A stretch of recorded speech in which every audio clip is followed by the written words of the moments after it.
I never married. I chose not to marry. But I always love it sometimes when guys will say, you know, that's my wife, or my wife called, or I got to get this for my wife. You know, just when you hear the word wife and you know that he's talking about you. Do you like that? Do you go,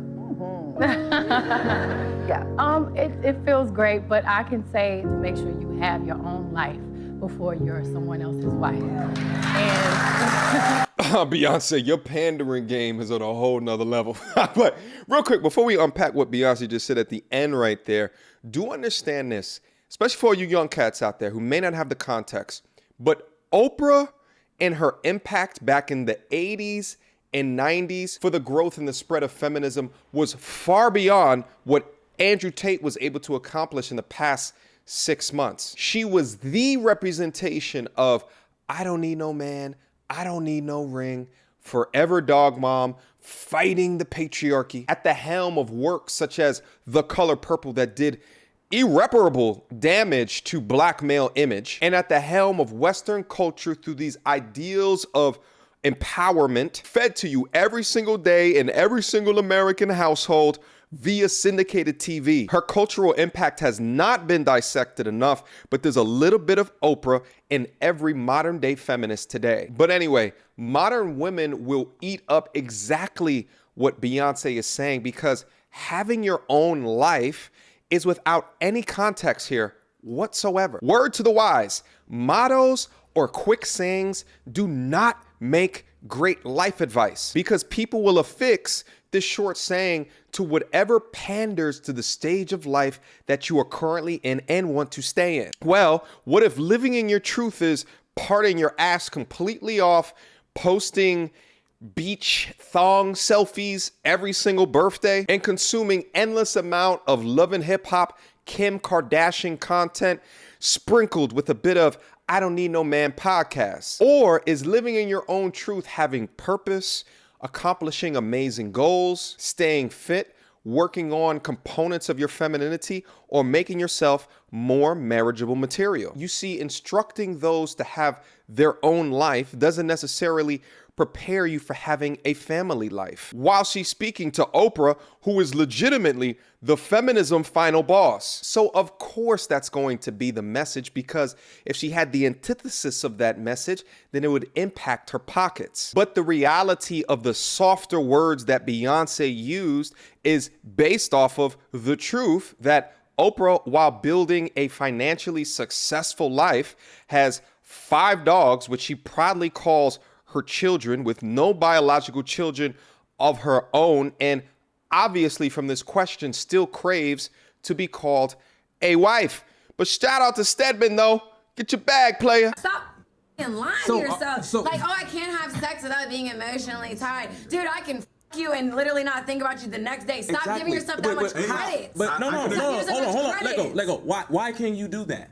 Why? The same reason you guys can, because I'm not in tune with myself. That's why. Most women don't behave that way. So when a woman does, let me finish. When a woman does, and she's a, even though a man can and he's a, it's different for you than it is for me. Why? Because emotionally, those women, we want a woman that can emotionally bond with us, not one that's been a who can't later on. So it's different. Let me say this. They are more likely to leave you, according to psychology studies. A woman with more than 10 bodies has a higher rate of divorce with a man, according to psychologist.com.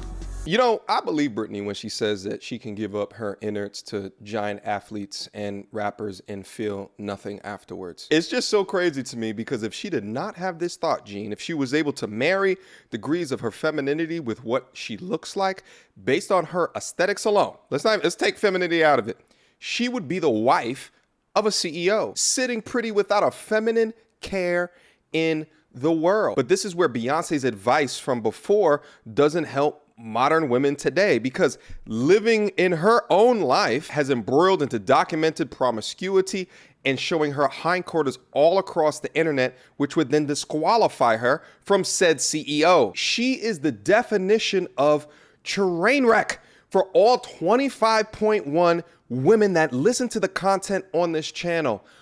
Focus on the outcomes. Miss Renner has successfully gained a reputation of being a 304 and is proud of it, as per this video, is a single mother living on $2,500 in child support, has a tarnished reputation from publishing a book documenting her promiscuity and her entanglements.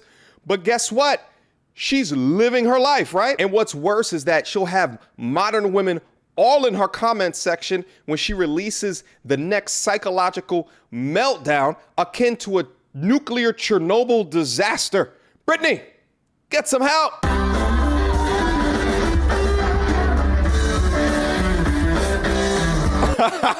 Wait a minute. No, she did it. Yo, what's absolutely hilarious about this is that it wasn't until she saw the camera that she was like, it's time to pop one off for the gram, but Gramps was not having it. And what's so crazy is that if you judge by his outfit alone, he's probably the guest of honor, right? He's got the microphone, he's got the military garb, looking all cool with his Ray-Bans on, but she took the opportunity to go out of her way and flex her supple yet aged yams for millions. Like, look at how everyone is just dancing and shit. Like, it doesn't even call for a twerk to even happen. Like, listen to the music. The music is not even twerk music. Everybody is in suits and gowns and shit, but notice how quick he is with that pullback, as if he didn't been here before. But this is the reality about how men who are in close proximity to you feel about your image and how you choose to work it for social media. Like, yeah, there's gonna be men on the internet who don't know you from a can of paint that's gonna appreciate what you're displaying. But men of quality within your life revile it and do not want their reputational proximity to be entangled in that behavior. So this guy has made a show of going on a date with a woman from every state. Okay. And let me just show you why he's getting a lot of hate.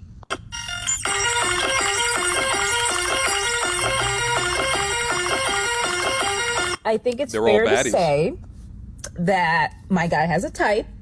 But here's what really makes me mad. Here we go. This is the girl he went on a date with from Hawaii. Like, so what? Sir, what you not finna do?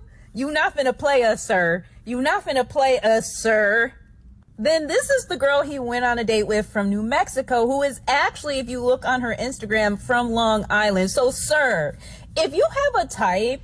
Is she trying to say that there's not white people in New Mexico and Hawaii? What is she saying? You didn't even have to go across 50 states for that. Like, you really just dated the same girl in every single state. Like, where is the seasoning? Let me know y'all thoughts in the comments, because I'm feeling like this was unnecessary. So I randomly came across this video here, and I'm stitching it so you can kind of see.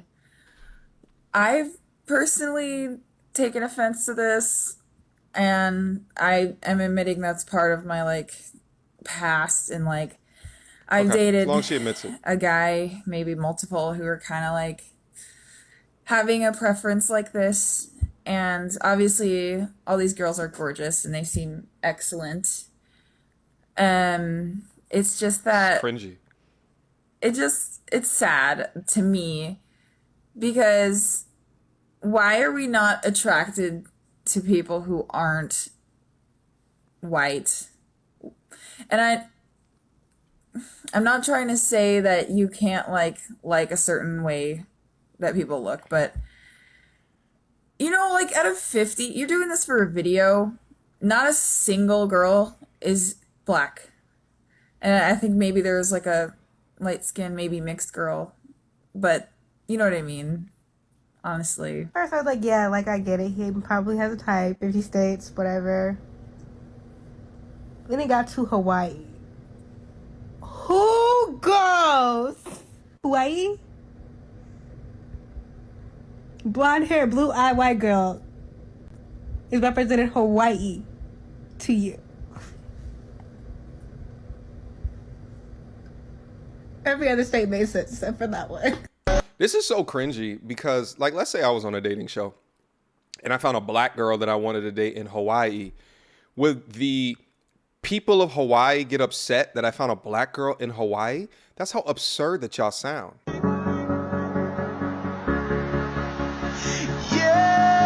I'll save the time of the video. They're all blondes, brunettes, redheads with this shade. you ain't gonna find a girl like me or even like a hue of melanin on that list. Think about the pure and utter sensitivity of these women. On one side of the coin, they complain about their image or concepts of their culture being appropriated, yet complain when they aren't someone's preference. To care about this at all is absolutely absurd. But I think that the real shock for them is that men typically haven't had platforms or places to demonstrate their true preferences. So seeing it live and direct here triggers them, and it throws a sharp-ass javelin into their sensitive boss bee hearts. Listen, you go, my bro, and don't let them shame you out of your preferences. If this show was a black woman doing this and she selected all brothers from all 50 states, guess what? No one would give a shit. Or better yet, let's say it was a black woman that picked all white men. Then the argument would be, oh, she leveled up. Look at these dusty-ass brothers from all over the country. They so dusty, they ain't shit. She couldn't find not one. But meanwhile, black men couldn't care less, especially as they get in a passport stamp. But no one should be shamed out of their preference. And in fact, this is yet again another desperate modern woman tactic to manipulate or to shame you into choosing them, which is just craziness because at the end of the day, it's survival of the fittest. Questions, comments, concerns. Y'all already know what to do. Mediocre tutorials and reviews at gmail.com. Feel free to hit your boy up. Last but not least, leave your comments down below. Put a like on the video so we can push this content out into the algorithm. Make sure that you use a timestamp so I know which portion or which clip that you're going to be speaking about. Last but not least, thank you to all my Patreon supporters. Without your guys' support, I would not be here today. If you guys are interested in making sure that this train continues to move, link them down to my Patreon below. A bunch of dope benefits up there. Click in and beam up. And I hope to see you soon. Until next time, YouTube. Peace. So, without further ado, MTR, cut through the BS like we in charge. No cap with the rappers like steel bars. I'm packing and rapping like here we are. Here we are. Mediocre tutorial reviews. Like, comment, share my views. Come up and I paid my dues. Big step in my black way shoes. MTR, he break it down, yeah, it's MTR. Check out the sound with his MTR. No one put it down like it's MTR.